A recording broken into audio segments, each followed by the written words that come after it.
ओम नमो भगवते वासुदेवाय नमः। जय श्री कृष्ण, हर हर महादेव। स्वागत है आप सभी का आपके अपने चैनल हमारे संस्कार में। आज हम आपके लिए लेकर आए हैं कार्तिक मास की कथा अध्याय 8। लेकिन उससे पहले आप सभी से निवेदन है कि जो चैनल पर नए हैं चैनल को सब्सक्राइब करें, वीडियो को लाइक करें, ज़्यादा से ज़्यादा शेयर करें, बेल आइकन को भी अवश्य ही दबाएं। कमेंट्स बॉक्स में जय श्री कृष्ण हर हर महादेव लिखना ना भूलें। आपका प्यार और सहयोग हमारे लिए अनमोल होता है, इसीलिए अपना प्यार और सहयोग हमें ऐसे ही प्रदान करते रहिएगा और परम पिता परमेश्वर की कृपा आप सभी पर हमेशा बनी रहे। आज दिनांक है 14 अक्टूबर और मंगलवार का दिन है। आज कार्तिक मास के कृष्ण पक्ष की अष्टमी तिथि सुबह 11:09 तक रहेगी और बाद में नौमी तिथि शुरू हो जाएगी। इसके अलावा आज पुनर्वसु नक्षत्र सुबह 11:54 तक रहेगा और उसके बाद में पुष्य नक्षत्र शुरू हो जाएगा। और आज सिद्धि और साध्य योग भी बन रहे हैं, यानी सर्वार्थ सिद्धि योग का निर्माण हो रहा है, जो कि अति शुभ माना जाता है। तो प्रिय भक्तों, आज आप सुनेंगे कार्तिक मास महात्म्य का 8वां अध्याय। लेकिन उससे पहले हम जैसे कि हमारे नियम के अनुसार आपको कार्तिक स्नान की कहानी सुनाने जा रहे हैं। इस कहानी को कार्तिक मास की पूर्णिमा से ठीक अगले दिन पड़वा यानी प्रथमा प्रतिपदा को पढ़ते या सुनते या सुनाते हैं। और ऐसी मान्यता है और हमारे वेद शास्त्रों में भी वर्णित है कि इस कहानी को कहने सुनने वालों के यदि अपना घर यानी अपना मकान नहीं है तो उनका घर बहुत जल्दी बन जाता है। इस कहानी को कार्तिक मास में प्रत्येक दिन भी सुना जाता है। अब सुनिए चिड़ा और चिड़ी की कहानी। एक बार की बात है, 4 चिड़िया थी और चारों ही चिड़िया कार्तिक स्नान किया करती थी। और पड़वा यानी प्रथमा प्रतिपदा आने पर चारों ने सोचा कि चलो खिचड़ी बनाएं। एक चिड़िया चावल लेकर आई, दूसरी चिड़िया दाल लेकर आई, तीसरी घी लेकर आई और सबने मिलकर खिचड़ी बनाई। सबने सोचा कि पहले कार्तिक स्नान कर लें, नहाकर आ जाएं, फिर सब साथ बैठकर खिचड़ी खाएंगे।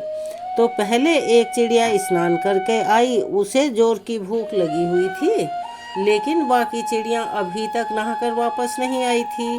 तो उसने खिचड़ी की भाप खा ली, यानी भाप को सूंघकर अपना पेट भर लिया। दूसरी चिड़िया आई, उसे भी भूख लगी थी तो उसने पानी पी लिया। तीसरी चिड़िया ने खिचड़ी खा ली और चौथी चिड़िया ने बची हुई खुरचन खा ली। कुछ समय के बाद चारों चिड़िया मर गई। जिस चिड़िया ने भाप खाई थी वह तो राजा के घर राजकुमारी के रूप में जन्मी, जिस चिड़िया ने पानी पिया था वह कुम्हार की लड़की बनी और जिस चिड़िया ने खिचड़ी खाई थी वह अगले जन्म में ब्राह्मण की लड़की बनी और जिस चौथी चिड़िया ने खुरचन खाई थी वह हथिनी बनी। अब कुम्हार की लड़की राजा के यहाँ दासी बनी, ब्राह्मण की लड़की राजकुमारी की सहेली बनी और हथिनी भी राजा के यहाँ पर ही थी। अब जो चिड़िया राजकुमारी बनी थी उस राजकुमारी को पिछले जन्म की सारी बातें याद थी। राजकुमारी का विवाह हुआ। जब उसकी विदाई हो रही थी तो राजा से बोली, पिताजी मैं अपनी सहेली और दासी को भी साथ लेकर जाऊंगी। राजा ने कहा, ठीक है बेटा, ले जाना।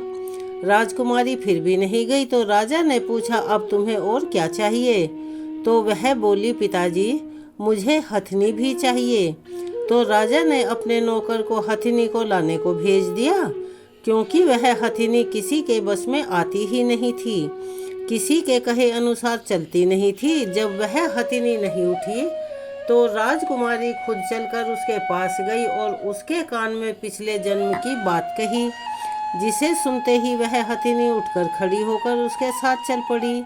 यह देखकर राजा बड़ा हैरान हुआ, सोचने लगा कि यह तो मेरी बेटी नहीं है, क्योंकि यह तो जानवरों से बात करती है। राजा ने सोचा कि शायद मेरी बेटी के रूप में यह कोई बहरूपिया है।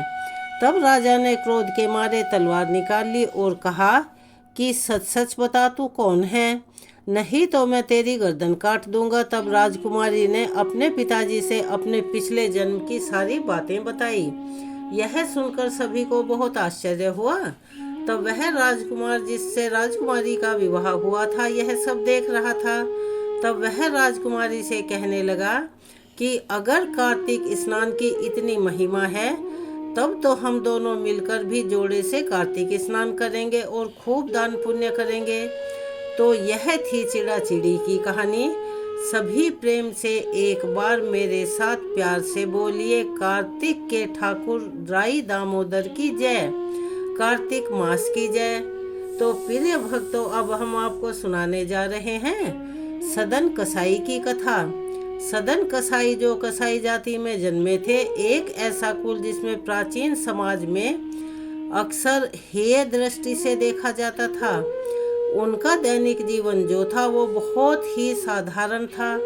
हर दिन सुबह उठते, अपनी दुकान पर जाते, साफ सफाई करते, दुकान सजाते, मांस काटते, तोलते और ग्राहकों को बेचा करते थे। यही उनका काम था।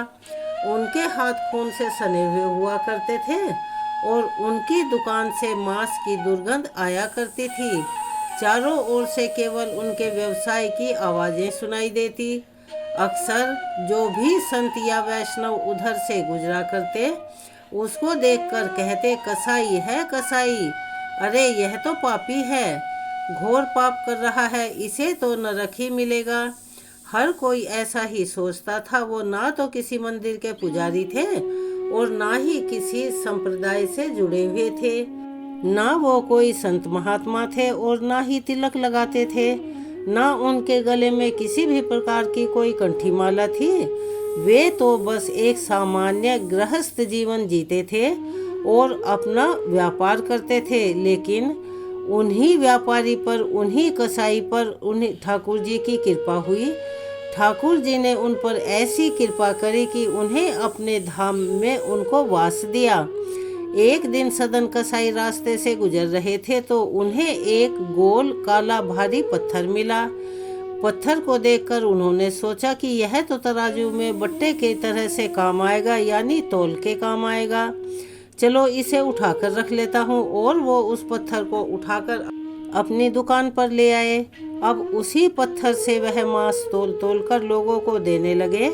सदन कसाई जो थे काम तो करते थे मांस काटने और बेचने का, लेकिन वो भगवान के भी अनन्य भक्त थे। राम नाम उनके होठों पर हमेशा रहा करता था। अब जब सदन कसाई उस पत्थर से मांस तोल तोल कर लोगों को बेचा करते थे तो बेचते समय या मांस तोलते समय उनकी आंखों से आंसू बहते रहते थे और साथ ही साथ कभी बोलकर कभी मन ही मन कीर्तन भी करते जाया करते।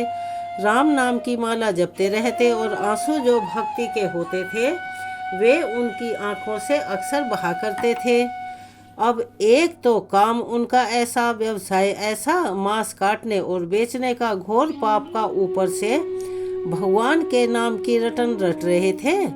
तो यह देखकर लोगों को बड़ा आश्चर्य होता था। कोई उन्हें ढोंगी पापी यह सब कहा करता, लेकिन सदन कसाई को किसी के कहने सुनने से कोई फर्क नहीं पड़ता था। वह अपनी मस्ती में मस्त रहा करते, व्यवसाय भी करते थे और राम नाम का जाप भी करते थे, बल्कि अपने मन में वह अपने भगवान को हमेशा याद करते रहा करते थे। एक दिन की बात है, दोपहर का समय था। रास्ते पर वह एक संत मुख पर पतली सफ़ेद चादर बांधकर भगवान के चिंतन में मगन होकर जा रहे थे। उन्हें आसपास की सुध-बुध नहीं थी। बहुत पहुँचे हुए साधु महात्मा थे। चलते चलते अचानक वह उसी सदन कसाई की दुकान के पास आकर ठहर गए और तभी इधर उधर देखने के बाद उनकी दृष्टि तराजू के पलड़े पर गई। क्या देखते हैं कि एक गोल काले नीले रंग का पत्थर तराजू पर रखा हुआ था और दूसरे तराजू पर मांस रखा हुआ था। अब जैसे ही उन संत महात्मा की दृष्टि इस पर पड़ी तो उनका शरीर एक क्षण के लिए मानो जड़ हो गया हो, यानी वो हिल डुलने में भी असमर्थ हो गए। उनकी आत्मा यह दृश्य देखकर कांप उठी और जैसे भीतर से कोई पुकार रहा हो। यह कोई साधारण पत्थर नहीं है, यह तो साक्षात भगवान का रूप है।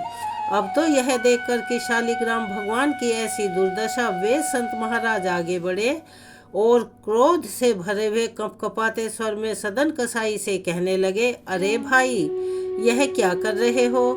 यह तो शालिग्राम है। श्री हरि स्वयं इस रूप में प्रतिष्ठित हैं और तुम ये कैसा घोर पाप कर रहे हो? तुम इन ठाकुर जिन से अपना मांस तोल तोल कर बेच रहे हो। यह तो घोर पाप है, अनर्थ है। कल्पना करने मात्र से ही उन संत महाराज जी का कंठ अवरुद्ध हो गया और आंखों से झरझर आंसू बह निकले। अब सदन कसाई जो दुकान के भीतर कुछ मांस तोल रहे थे, संत महाराज जी की यह बात सुनकर चौंक पड़े। उन्होंने संत महाराज जी को देखा, उनके हाथ कांपने लगे और दौड़े दौड़े वे दुकान से बाहर आए और दोनों हाथ जोड़कर संत महाराज जी के चरणों में गिर पड़े। क्योंकि सदन कसाई भोले भाले थे, भगवान का नाम तो रटते थे और जपते भी थे, लेकिन उनको बिल्कुल भी ये अंदाजा नहीं था कि वे इतना घोर पाप खुद कर रहे हैं। जिन ठाकुर जी की पूजा होती है, जिन्हें सिंहासन पर पधरवाया जाता है यानी विराजमान किया जाता है, जिन्हें भोग लगाया जाता है, आरती की जाती है, उन्हीं ठाकुर जी का वो इतने समय से अपमान करते रहे हैं, यानी उनसे मांस तोलते रहे। अब तो सदन कसाई मारे पश्चाताप के खड़े खड़े थर थर कांपने लगे और बहुत जोर जोर से रोने लगे और उनकी आंखों से निरंतर आंसू बहे जा रहे थे और आंसू बहाते हुए वो कहने लगे, महाराज, मुझे माफ़ कर दीजिए, मैं तो अज्ञानी हूँ और मैं तो बहुत ही बड़ा पापी हूँ। मुझे बिल्कुल नहीं पता था कि यह भगवान है। मेरे लिए तो यह केवल एक भार तोलने वाला पत्थर था, यानी कि एक पट्टे के रूप में था। कृपा करके आप इन्हें अपने साथ ले जाइए। मैं इस लायक बिल्कुल भी नहीं हूँ कि मैं इतना सब कुछ जानने के बाद इन्हें अपने पास रख सकूं। संत महाराज जी ने पहले तो बहुत सारे जल से उन शालिग्राम जी को स्नान करवाया और उन्हें अपने वस्त्र में समेट लिया, मानो स्वयं भगवान विष्णु को वे अपनी गोदी में उठाकर ले जा रहे हों। इस तरह का भाव से उन्होंने शालिग्राम जी को अपनी गोद में पकड़ा और वे वहां से चलने लगे। उनका तो मन गदगद हो उठा। आज तो स्वयं भगवान ने उन्हें दर्शन दिए हैं और वे बड़ी खुशी खुशी से शालिग्राम जी को लेकर अपने आश्रम की ओर चल पड़े। वहां पहुंचकर उन्होंने पहले शालिग्राम जी को गंगा जल से, पंचामृत से, शुद्ध जल से स्नान करवाया, चंदन का तिलक लगाया। उन्होंने उनकी बहुत सेवा की, तुलसी जी उनके माथे पर पधरवाई और इसके बाद उन्होंने शालिग्राम जी की सेवा आरंभ कर दी। अब दूध, दही, घी, मधु, शहद, पंचामृत से स्नान कराने के बाद उनके ढेर सारा इत्र भी लगा दिया, क्योंकि इतने दिन तक ठाकुर जी सदन कसाई के यहाँ जो रहे थे। अब इत्र लगाने के बाद चंदन से और इत्र की महक से प्रभु का शरीर सुवासित किया गया। एक सुंदर चांदी के सिंहासन पर ठाकुर जी को विराजमान किया गया, जिसे सफ़ेद धुले हुए वस्त्र से ढककर सजा दिया गया। अब उस पर प्रभु को बैठाया गया। बड़े प्रेम से तुलसी की माला भी पहना दी गई। फिर संत महाराज जी ने अपने हाथों से खीर बनाकर भगवान को भोग लगाया। आश्रम में आरतियों की घंटियां गूंज उठी। स्वयं संत महाराज कीर्तन करते हुए आज रो रहे थे। बार बार भगवान से कह रहे थे, प्रभु, आप एक कसाई की दुकान में थे। अरे प्रभु, यह कैसे हो गया? और आप तो सर्वशक्तिमान हैं, आप वहाँ गए ही क्यों? आपके लिए तो यह सिंहासन है, यह भोग है, यह शुद्धता है। आपको तो खुद ही वहाँ से चले जाना चाहिए था। ठाकुर जी, यह क्या किया आपने? अब तो आपका यह स्थान है और आप यहाँ पर रहिए, प्रेम से विराजिए। और मैंने आपको आपके योग्य स्थान पर पहुँचा दिया है, जहाँ आपको रहना चाहिए। पता नहीं कैसे आप इतने दिन तक उस मांस की दुर्गंध को सहन कर पाए। अब यह सब बातें संत महाराज शालिग्राम जी से कह रहे थे और उनकी सेवा पूजन करके उन्हें रात को शयन करवा दिया गया। लेकिन उस रात संत महाराज जी के जीवन में एक ऐसी आश्चर्यजनक घटना घटित हुई। उन्हें अपने सपने में जब नींद आ गई तो सपने में शालिग्राम भगवान जी के दिव्य स्वरूप के दर्शन हुए। और जब शालिग्राम भगवान जी ने संत महाराज जी को स्वप्न में दर्शन दिए तो कहा, संत महाराज, हमें आपकी सेवा बहुत पसंद है। आप बहुत नियम से पूजा पाठ करते हैं, हमें वह भी पसंद है। आपने खूब हमारी सेवा की है, हमें वह भी अच्छी लगी। हमें चंदन और इत्र अर्पित किया, हमें सुगंधों से स्नान करवाया, पंचामृत का भोग लगाया, पंचामृत से स्नान करवाया, तुलसी जी की सेवा भी हमें दी। लेकिन हमें उसी सदन कसाई के पास वापस ले जाओ, हमारा यहाँ मन नहीं लग रहा। हमें तो सदन कसाई के पास में बहुत आनंद आता है। और जब वह तराजू पर मांस तोलते हैं और दूसरे तराजू पर जब हमें विराजमान कर देते हैं तो हम कभी इधर लुढ़क के कभी उधर लुढ़क के हमें खूब मजा आता है। सदन कसाई मन ही मन कीर्तन भी करते रहते हैं। हम तो भाई उसी आनंद के सागर में डुबकी लगाते रहते हैं। उनका प्रेम निष्कलंक है, हमें तो बस वहीं जाना है। तुम्हारा यह सब सेवा पूजा करना हमें अच्छा तो लगता है, लेकिन हमारा मन यहाँ बिल्कुल नहीं लगता। तुम कुछ भी करो, हमें वापस सदन कसाई के यहाँ छोड़ाओ। अब तो संत महाराज जी विनती करने लगे, ठाकुर जी, यह कैसी बात कर रहे हो? वो तो मांस बेचता है, उसके तो चारों ओर केवल मांस और रक्त की भयानक बदबू फैली रहती है। राम राम प्रभु, आप कैसे वहाँ सांस ले सकते हो? कैसे वहाँ पर जाने का दोबारा सोच सकते हो? वह तो आपको एक पलड़े पर बिठा देता है, दूसरे पलड़े में मांस रखता है। यह तो बिल्कुल भी शास्त्रों के विरुद्ध है और वेदों के भी विरुद्ध है। सनातन धर्म में तो ऐसा कहीं कोई वर्णन ही नहीं। जहाँ पर मांस खाया जाता हो, मांस बेचा जाता हो, काटा जाता हो, वहाँ पर ठाकुर जी विराजमान हो सके। नहीं ठाकुर जी, यह पाप तो मुझसे हरगिज नहीं होगा। तब भगवान खुद बोले, हमें सिंहासन नहीं चाहिए। संत महाराज जी, हमें चांदी के बर्तन नहीं चाहिए, हमें कुछ भी नहीं चाहिए। हमें तो बस प्रेम से वही लगाव और वो आंसू चाहिए, वो भक्ति के आंसू चाहिए जो सदन कसाई हर समय बहाता रहता है।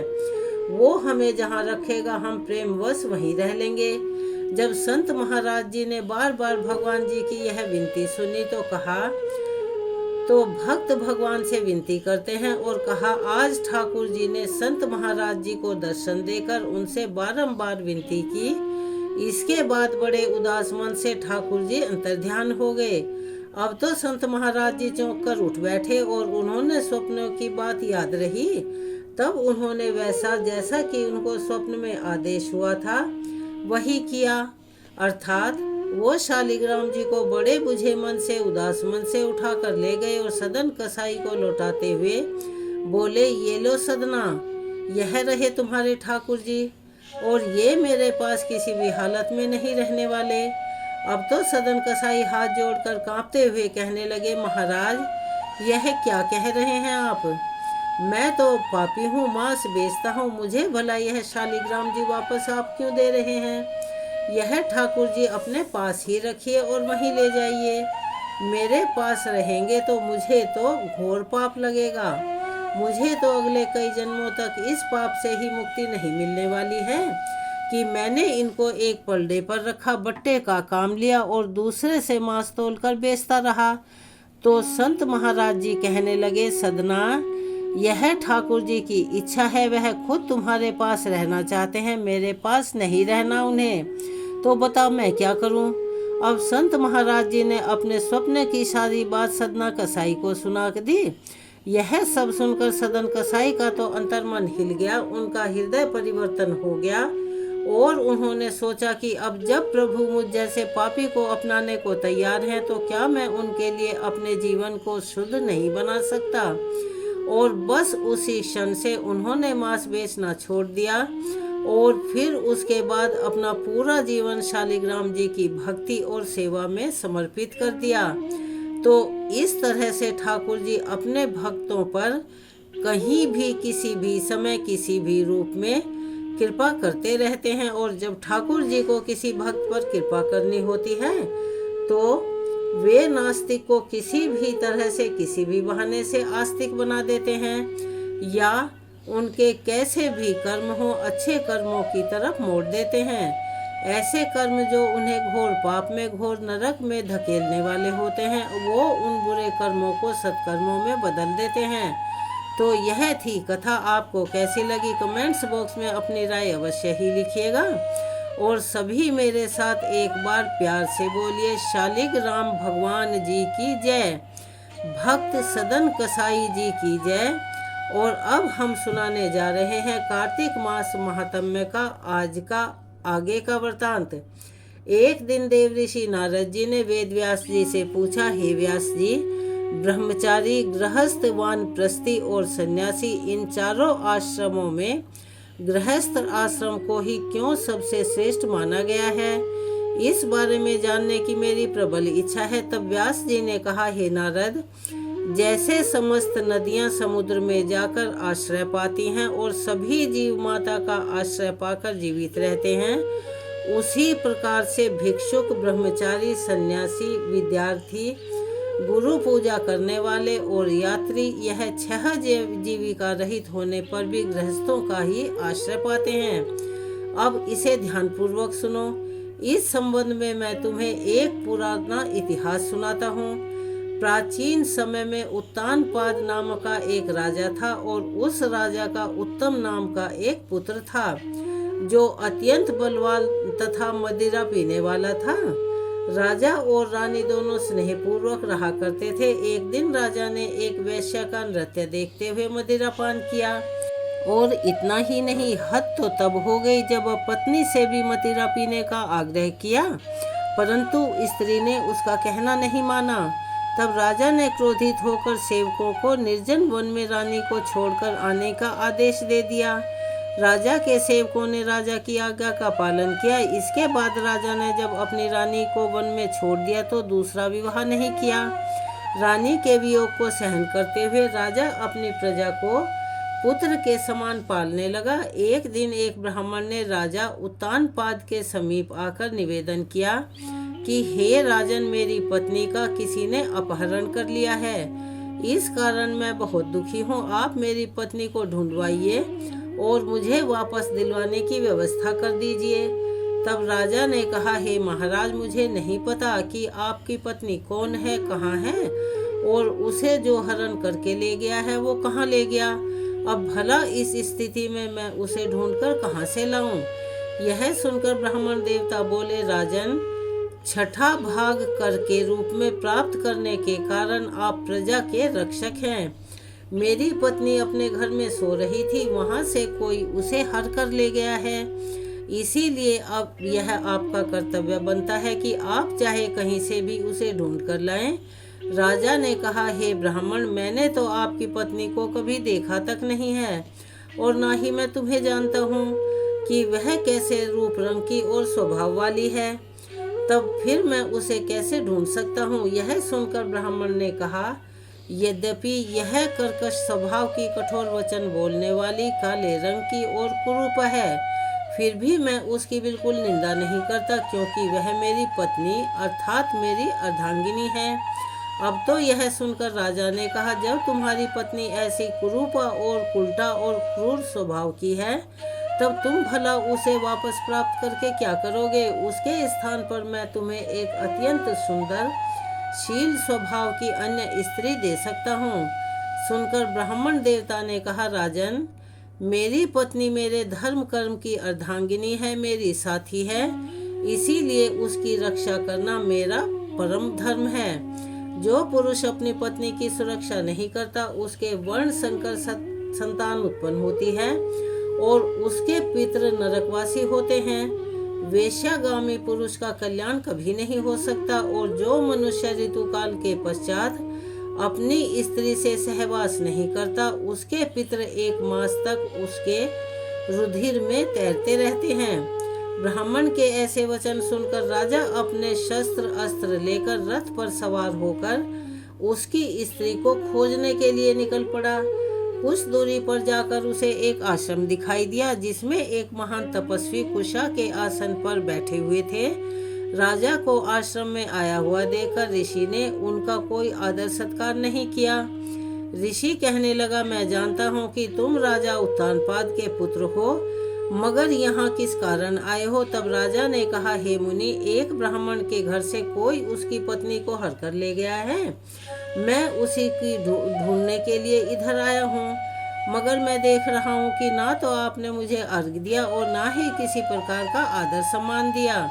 इसका क्या कारण है? ऋषि ने उत्तर दिया, हे राजन, तुम अर्घ के योग्य होते हुए भी इस समय उसके पात्र नहीं हो, क्योंकि तुमने अपनी निरपराध पत्नी का वन में त्याग कर दिया है। जहाँ स्त्री का यह धर्म है कि वह तन मन से अपने पति की सेवा करे तथा उसकी आज्ञाकारी रहे, वहीं पति का भी यह धर्म है कि वह अपनी पत्नी का यथोचित मान सम्मान करें। जिस घर में स्त्रियों का मान सम्मान होता है वहाँ पर देवताओं का वास होता है, और इसके विपरीत जहाँ स्त्रियों का निरादर होता है वहाँ सुख शांति कभी रह ही नहीं सकती। इतना सुनकर राजा अत्यंत लज्जित होकर पूछने लगा, भगवान, आप भूत भविष्य और वर्तमान तीनों कालों के जानने वाले हैं, इसीलिए कृपया करके मुझे बताइए कि ब्राह्मण की पत्नी को हरकर कौन, क्यों और कहाँ पर ले गया है। तब ऋषि ने ध्यान लगाकर कहा, राजन, आदिति का पुत्र बलाक नामक राक्षस उस ब्राह्मणी को हरकर उत्पला व्रत वन में ले गया है। तुम उसको ढूंढकर ब्राह्मण को मिलवा दो। यह सुनकर राजा मुनि को प्रणाम करके अपने रथ पर सवार होकर उत्पला व्रत वन में जा पहुंचा। वहां जाकर राजा ने देखा कि एक स्त्री बिल्व फल खा रही है। ब्राह्मण ने जैसा बताया था वैसा ही रंग रूप देखकर राजा ने उसे पहचान लिया और कहा, हे कल्याणी, तुम कौन हो और इस वन में क्यों आई हो? तब ब्राह्मणी बोली, मैं अति रात्र की पुत्री तथा विलास पुत्र की पत्नी हूँ। मैं अपने घर में सो रही थी कि बलाक नामक राक्षस अपहरण करके मुझे यहाँ ले आया है। यहाँ लाने के बाद उसने ना तो मुझे किसी प्रकार की कोई पीड़ा या कष्ट दिया है और ना ही मेरा सतीत्व नष्ट करने की कोशिश की है। इतना होने पर भी मैं अपने पति के वियोग के कारण बहुत दुखी हूँ। राजा ने पूछा, हे ब्राह्मणी, फिर बताओ वह राक्षस कहाँ गया है? तब ब्राह्मणी ने बताया कि वह इस वन के अमुक स्थान पर गया है। और फिर जब राजा ब्राह्मणी द्वारा बताए गए स्थान पर पूछा तो राक्षस देखते ही राजा के चरणों में गिरकर बोला, राजन, बताओ मेरे लिए क्या आज्ञा है? तब राजा ने कहा, अरे निशाचर, तू ब्राह्मणी को हरकर यहाँ क्यों लाया है? यदि तू इसके साथ विवाह करना चाहता है तो यह अत्यंत कुरूप है, और यदि तेरी खाने की इच्छा है तो तू वो भी कह दे। तब राक्षस कहने लगा, राजन, मेरे घर में एक से एक रूपवती अप्सराएं हैं। उनके अलावा मैंने कभी किसी स्त्री से भोग की इच्छा नहीं की और ना ही मैं मांस भक्षण करता हूँ। मैं तो पूर्व जन्म के पापों का प्रायश्चित कर रहा हूँ। इस ब्राह्मणी का पति राक्षसों को मारने का मंत्र जानता है। जब हम यज्ञ का अन्न ग्रहण करने के लिए जाते हैं तो वह हमको भगा देता है, क्योंकि यज्ञों का आचार्य वही बनता है, और इसी कारण उस ब्राह्मण को दुखी करने के लिए मैं उसकी पत्नी को हर लाया हूँ। शास्त्रों के नियम के अनुसार स्त्री के बिना किसी भी पुरुष को धार्मिक कर्म करने का अधिकार नहीं है, अतः अब वह यज्ञों में आचार्य नहीं बनता। राक्षस के ऐसे वचन सुनकर राजा ने सोचा कि यह भी परोक्ष रूप से अगर देखा जाए तो मेरी ही निंदा कर रहा है। मुनि ने भी स्त्री का त्याग करने के कारण मुझे अर्घ्य योग्य नहीं दिया। तभी राजा को विचार मग्न देखकर राक्षस कहने लगा, हे राजन, मैं आपकी प्रत्येक आज्ञा का पालन करूंगा, आप सिर्फ आज्ञा दीजिए। इतना कहकर वह राक्षस हाथ जोड़कर खड़ा हो गया। राजा ने कहा, हे निशाचर, तुम इस ब्राह्मणी को इसके घर पहुंचा दो और उसके बाद जब भी मैं याद करूं तुम मेरे पास आ जाया करना। इतना सुनते ही वह राक्षस ब्राह्मणी को लेकर उसके घर छोड़ने चला गया। इसके बाद राजा सोचने लगा कि मैंने भी तो अपनी निर्दोष पत्नी को घर से निकाला है, इसीलिए मैं अब कौन सा ऐसा पुण्य कर्म करूं जिससे मुझे इस पाप से मुक्ति मिल जाए। तब राजा ने पुनः उन्हीं मुनि के पास जाकर उनसे ही इसका भी उपाय पूछा। मुनि ने बताया, राजन, पुरुष के लिए स्त्री धर्म, अर्थ, काम और मोक्ष सब कुछ देने वाली है। इतना ही नहीं, स्त्री के बिना इस लोक तथा परलोक कहीं पर भी सुख की प्राप्ति हो ही नहीं सकती। स्त्री चाहे जैसी हो, कुरूपा हो, उल्टा हो, मूर्ख हो, रोगी हो, दरिद्री हो, या वो बुरे और खोटे स्वभाव वाली हो, पुरुष को सदैव उसका सम्मान करना चाहिए। तब पश्चाताप करते हुए राजा ने कहा, मुनि, मैंने भी अपनी निरपराध पतिव्रता स्त्री को त्याग दिया है, अतः अब मैं क्या करूं? तब मुनि ने कहा, हे राजन, तुम्हारी पत्नी को अकेली वन में घूमते हुए देखकर शतापात नामक एक नाग उसे पाताल लोक में ले गया है। उस नाग की नंदा नाम की एक कन्या है जिसने उसको घर में छुपा रखा है। यह सुनकर राजा वहां से अपने घर आया तो ब्राह्मण को स्त्री सहित अपने घर में देखकर बड़ा खुश हुआ। इसके बाद राजा ने जैसे ही बलाक राक्षस को याद किया, वह तुरंत वहां पर उपस्थित हो गया। तब राजा ने उसे पाताल लोक से अपनी पत्नी को लाने का आदेश दिया। राजा की आज्ञा मिलते ही बलाक पाताल लोक को गया और वहां से राजा की पत्नी को लाकर उसे सौंप दिया। इसके बाद राजा और रानी प्रेम पूर्वक रहने लगे। नारद जी ने अंत में कहा, हे राजा प्रथु, यह गृहस्थ आश्रम महात्म्य हमने तुमको विस्तार पूर्वक सुनाया। अब और क्या सुनना चाहते हो वो कहो। आज के कार्तिक महात्म्य के वृतांत को हम यहीं विराम देते हैं। इसके आगे का वृतांत हम अपने आने वाली वीडियो में सुनाएंगे, कृपया उसे भी सुनिएगा। चलिए एक बार मेरे साथ प्यार से बोलिए, जय श्री कृष्णा, हर हर महादेव। जैसे कि कार्तिक मास में बहुत सारी कहानियाँ सुनी जाती हैं, उन्हीं में से एक सीता नितनेम की कहानी है। और फिर हमेशा की तरह जैसे कि हम रोज अपनी वीडियो में करते हैं, तुलसी चालीसा का पाठ और आरती सुनेंगे। चलिए अब हम आपको सुनाने जा रहे हैं कार्तिक मास में सुनी जाने वाली सीता नितनेम की कहानी। इस कहानी को सीता माता कहती थी और प्रभु श्री राम सुना करते थे। एक दिन श्री राम भगवान को किसी काम के लिए कहीं जाना पड़ा तो सीता माता कहने लगी कि भगवान, मेरा तो 12 वर्ष का नितनेम है, अब आप बाहर जाएंगे तो मैं अपनी कहानी किसे सुनाऊंगी। तब श्री राम ने कहा कि सीते, आप कुएं की पाल पर जाकर बैठ जाना और वहां पर जो भी औरतें पानी भरने आएंगी उन्हें अपनी कहानी सुना दिया करना। सीता माता कुएं की पाल पर जाकर बैठ गई। तभी एक स्त्री आई। उसने रेशम की और जरी की साड़ी पहन रखी थी और सोने का घड़ा ले रखा था। सीता माता उसे देखकर कहने लगी कि बहन, मेरा 12 वर्ष का नितनेम सुन लो। वह स्त्री बोली कि मैं तुम्हारा नितनेम सुनूंगी तो मुझे तो घर जाने में देर हो जाएगी और मेरी सास मुझसे लड़ाई करेगी। इसीलिए उसने कहानी नहीं सुनी और अपने घर चली गई। लेकिन उसके घर जाते ही उसकी रेशम और जरी की साड़ी फट गई, सोने का घड़ा मिट्टी के घड़े में बदल गया। सासू ने देखा तब पूछा, अरे बहू, यह किसका दोष अपने सिर लेकर आ गई हो। बहू बोली, माँ, मैं कुएं पर गई थी, वहाँ एक औरत बैठी थी, उसने अपनी कहानी सुनने के लिए कहा, मैंने नहीं सुनी। शायद उसी के परिणाम स्वरूप यह फल मुझे मिला है। बहू की बात सुनकर अगले दिन वही साड़ी और वही घड़ा लेकर सास कुएं की पाल पर गई। सास को वहाँ पर सीता माता बैठी मिली तो माता सीता ने कहा, बहन, मेरी कहानी सुन लीजिए। सासू बोली, एक बार छोड़, मैं तो 4 बार कहानी सुन लूंगी। तब सीता माता बोली, राम आए, लक्ष्मण आए, देश के पुजारी आए, नित नेम का नेम लाए। आओ राम, बैठो राम, तपी रसोई जीमो राम, माखन मिश्री खाओ राम, दूध बताशा पियो राम, सूत के पलका बैठो राम, शाल दुसाला ओढ़ो राम, जब बोलूं राम ही राम, राम समादे सबके काम, खाली घर भंडार भरेंगे, सबका बेड़ा पार करेंगे। श्री राम जय राम, जय जय राम। तब सासू बोली, बहन, कहानी तो बहुत अच्छी लगी। फिर कहानी सुनकर सासू घर चली गई और उसकी साड़ी फिर से रेशम और जरी की बन गई। मिट्टी का घड़ा फिर वापस सोने का घड़ा हो गया। बहू ने देखा तो कहने लगी कि सासू माँ, आपने यह सब कैसे किया। तब सासू बोली, बहू, तू दोष लगाकर आई थी और मैं अब दोष उतार कर आ रही हूँ।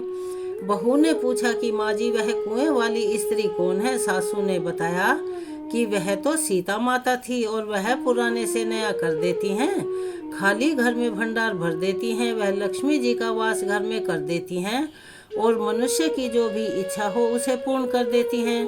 तब बहू बोली, माँ जी फिर तो ऐसी कहानी मुझे भी सुना दो। सास बोली कि ठीक है, जो मैं सुनकर आई हूँ तुम भी सुनो। फिर सास ने अपनी कहानी शुरू की। राम आए लक्ष्मण आए, देश के पुजारी आए, नित्य नेम का नेम लाए, आओ राम बैठो राम, तपी रसोई जीमो राम, माखन मिश्री खाओ राम, दूध बताशा पियो राम, सूत के पल का बैठो राम, शाल दुशाला पोठो राम, शाल दुशाला ओढ़ो राम, जब बोलूं राम ही राम, राम संवारे सबके काम, खाली घर भंडार भरेंगे, सबका बेड़ा पार करेंगे, बोलो श्री राम जय राम जय राम जय जय राम। कहानी सुनकर बहू बोली, माँ जी कहानी तो बहुत अच्छी है। सासू ने कहा, तुम्हें अच्छी लगी, ठीक है, अब से हम इस कहानी को रोज कहा करेंगे। अब सास बहू रोज सवेरे उठती, नहाती धोती और पूजा करने के बाद नित्यनेम की सीता माता की कहानी कहा करती। फिर एक दिन की बात है, उनके यहाँ पड़ोस की एक औरत आई, बोली कि बहन जरा सी आँच यानी आग देना। तो बहू ने बड़े ही विनम्र स्वभाव में उत्तर दिया कि आग तो हमने अभी जलाई ही नहीं। पड़ोसन बोली, तो फिर तुम सुबह 4 बजे से उठकर अब तक क्या कर रही हो? तो उन्होंने कहा, हम तो सुबह सुबह उठकर पूजा करते हैं, फिर सीता माता की नित्यनेम की कहानी कहते हैं। पड़ोसन ने उनकी बात सुनकर फिर कहा, सीता माता की कहानी कहने से तुम्हें क्या मिला? तब वे दोनों बोली कि सीता माता की कहानी कहने से घर में भंडार भर जाते हैं, सारे काम पूर्ण हो जाते हैं और मन की जो भी इच्छा है वह भी पूरी होती है। पड़ोसन ने कहा, बहन अगर ऐसा है तब तो फिर मुझे भी वह कहानी सुना ही दो। तब बहू बोली कि ठीक है, तुम भी यह कहानी सुन लो। राम आए लक्ष्मण आए, देश के पुजारी आए, नित्य नेम का नेम लाए, आओ राम बैठो राम, तपी रसोई जीमो राम, माखन मिश्री खाओ राम, दूध बताशा पियो राम, सूत के पल का बैठो राम, शाल दुसाला पोठो राम, शाल दुसाला ओढ़ो राम, जब बोलूं मैं राम ही राम, राम संवारे सबके काम, खाली घर भंडार भरेंगे, सबका बेड़ा पार करेंगे, और श्री राम जय जय राम। पड़ोसन ने इस कहानी को सुना तो कहने लगी, बहन कहानी तो बहुत अच्छी लगी, बड़ा मजा आया। अब वह पड़ोसन भी नित्यनेम सीता माता की कहानी कहने लगी। कहानी कहने से सीता माता ने पड़ोसन के घर भी धन के भंडार भर दिए। देखते ही देखते अब तो पूरे मोहल्ले में नित्यनेम की कथा चल पड़ी और हर किसी की मनोकामनाएं पूर्ण होने लगी। हे सीता माता, जैसे आपने उन सभी के घर भंडार भरे, वैसे ही हम सबके भी भरना। इस कहानी को कहने वाले यानी मैं या कोई और भी कहे तो वो और उसको सुनने वाले तथा दूसरों को सुनाने वाले और हुंकारा भरने वाले सबके यहाँ भरना। सभी एक बार मेरे साथ प्यार से बोलिए, श्री राम जय जय राम, सीता मैया की जय। अब हम आपको सुनाने जा रहे हैं तुलसी स्तोत्र का पाठ। सनातन धर्म में तुलसी को पूजनीय माना जाता है। जिसके घर और आंगन में तुलसी होती है वहाँ कभी कोई किसी भी प्रकार का कष्ट नहीं आता। माँ तुलसी के नाम के उच्चारण मात्र से ही भगवान विष्णु अति प्रसन्न हो जाते हैं। तुलसी जी में जल चढ़ाने से घर में सुख समृद्धि आती है तथा हर प्रकार के रोग शोक और दोष आदि व्याधि से मुक्ति मिल जाती है। तुलसी जी की पूजा करते समय तुलसी स्तोत्र का पाठ जरूर करना चाहिए। ऐसा करने से माता तुलसी जल्दी और अति प्रसन्न होती हैं और माता तुलसी जी की पूजा का भक्तों को 2 गुना यानी 100 गुना फल मिलता है। जिस प्रकार कार्तिक मास में तुलसी की पूजा को विशेष महत्व दिया गया है, उसी प्रकार से अगर वो रोज नियमित पूजा ना कर सकें तो मात्र तुलसी देवी के इन 16 नामों का उच्चारण या स्मरण करने से उन्हें भगवान विष्णु जी की कृपा प्राप्त हो जाती है और भगवान विष्णु जी के चरण कमलों में स्थान प्राप्त हो जाता है। जो कि माँ के 16 नाम इस प्रकार से हैं: तुलसी, श्री महालक्ष्मी, विद्या, अविद्या, यशस्विनी, धर्म का अवतार यानी धर्मिया, धर्मानना देवी देव, देव मन प्रिया, यानी देवियों और देवों को प्रिय लक्ष्मी जी की प्रिय सखी देवी, स्वर्ग भूमि यानी पृथ्वी, अचला यानी स्थिर, चला यानी चलने वाली, और अस्थिर देवी तुलसी के इन 16 नामों का भक्तगण अगर पाठ मात्र करते हैं या महिमा गाते हैं तो वे आसानी से भगवान के श्री चरण कमलों में स्थान प्राप्त कर लेते हैं। तो ये थी तुलसी महारानी की महिमा। चलिए अब हम करते हैं तुलसी चालीसा का पाठ।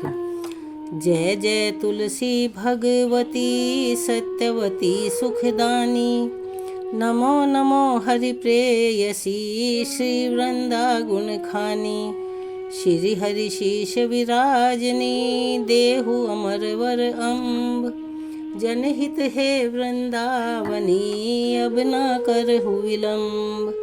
धन्य धन्य श्री तुलसी माता, महिमा अगम सदा श्रुति गाता, हरि के प्राण हो से तुम प्यारी, हरि ही हेतु कीन हो तप भारी, जब प्रसन्न है दर्शन दीन हो तब कर जोर विनय उस कीन हो। हे भगवंत कंत मम हो, दीन जानि चनु छाड़हु छोहु, सुनि लक्ष्मी तुलसी की वाणी, दीन हो श्राप कद पर आनी।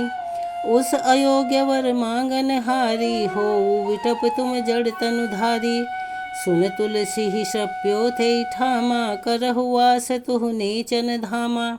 दियो वचन तब हरि तत्काला, सुनहु सुमुखि जनि हो विहाला, समय पाई रोह पाती तोरा, पूजन आस वचन सत मोरा।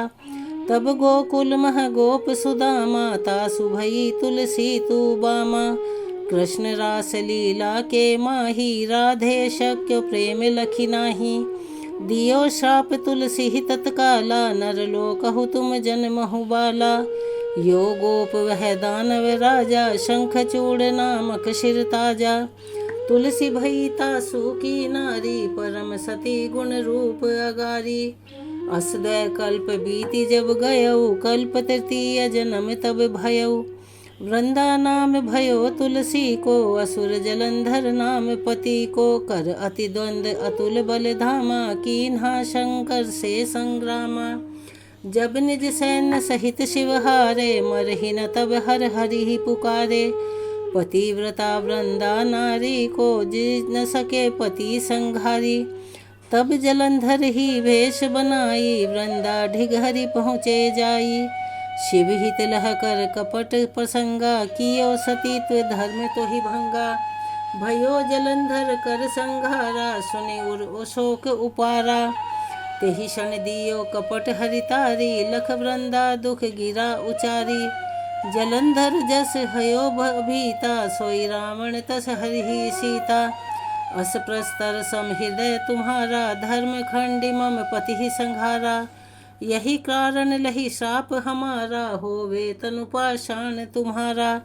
सुनि हरि तुरत ही वचन उचारे, दियो श्राप बिना विचारे। लख्यो न निज कर तूति पति को, छलन चाहिए जब पार्वती को। जड़मति तू अस हो जड़ रूपा, जग में तुलसी बिटप अनूपा। धग्व रूप हम शालिग रामा, नदी गंडकी बीज ललामा। जो तुलसी दल हम ही चढ़े हैं, सब सुख भोग परम पद पई हैं। बिनु तुलसी हरि जलत शरीरा, अतिशय उठत शीश उर्पीरा। जो तुलसी दल हरि सिर धारत, सो सहस्त्र घट अमृत धारत। तुलसी मन रंजनिहारी, रोग दोष दुख भंजनिहारी। प्रेम सहित हरि भजन निरंतर, तुलसी राधा में नहीं अंतर। व्यंजन हो 56 प्रकारा, बिन तुलसी दल ना हरि ही प्यारा। सकल तीर्थ तुलसी तरु छाही, लहत मुक्ति जन संशय नाही।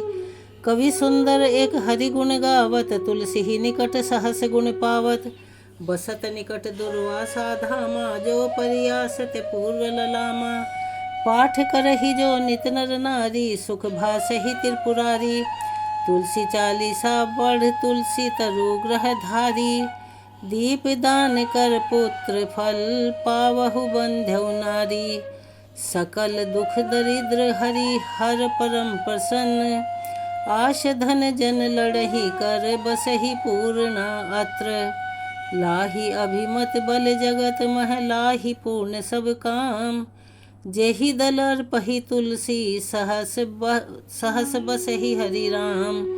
तुलसी महिमा नाम लखे तुलसी सुत सुख राम। मानस 40 रच्यो जगमह तुलसीदास।